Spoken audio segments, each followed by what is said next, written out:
I knew him very well as a child because when I was very young, I actually lived with them both in a studio. As a very tiny child, we went to Wales at the last year of the war and we camped with him. I can remember him painting there, and all the children would be running around playing. I wasn't one of those children who rush around everywhere, so I got on quite well with him. I used to stand and watch. He was a real mixture. I mean, he was completely dedicated to his art, so things tended to come secondary to that.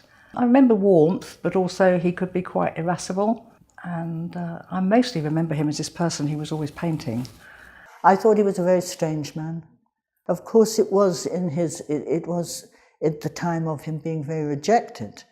And also I remember quite a lot about him when he was teaching, because he used to have the students round at my mother's house, and I would kind of sit in, and people like Albach and Kossoff and Roy Oxlade and all these people who were in the exhibition, and would come to the house, and I'd be this sort of like, I'd be sitting there listening to them talking about art, It was quite a magical world, that they were in.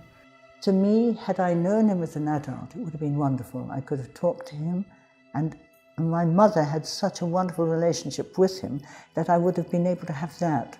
But all I had was this, the Uncle David, the little girl thing, I think the overall sense of him and the whole sort of milieu when I was a child was that art was important and serious and difficult.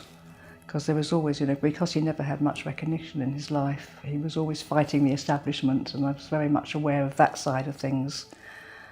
I think he expected the world to come to him and understand him, and I think he was just angry that he had to justify his existence rather than having people just kind of accept what he had to offer, which was extraordinary. If you look at this, it's extraordinary. He was a very wise man, and my mother, she said that he gave her a new vision of life. I remember the first big exhibition, which was the Arts Council exhibition.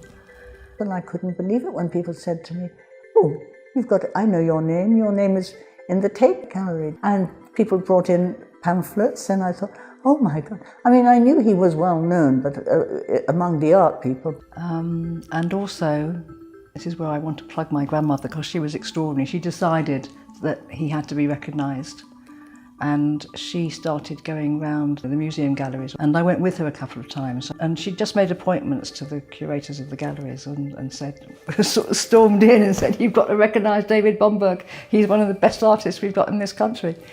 And she was actually very persuasive, so she did actually set the ball rolling, I think.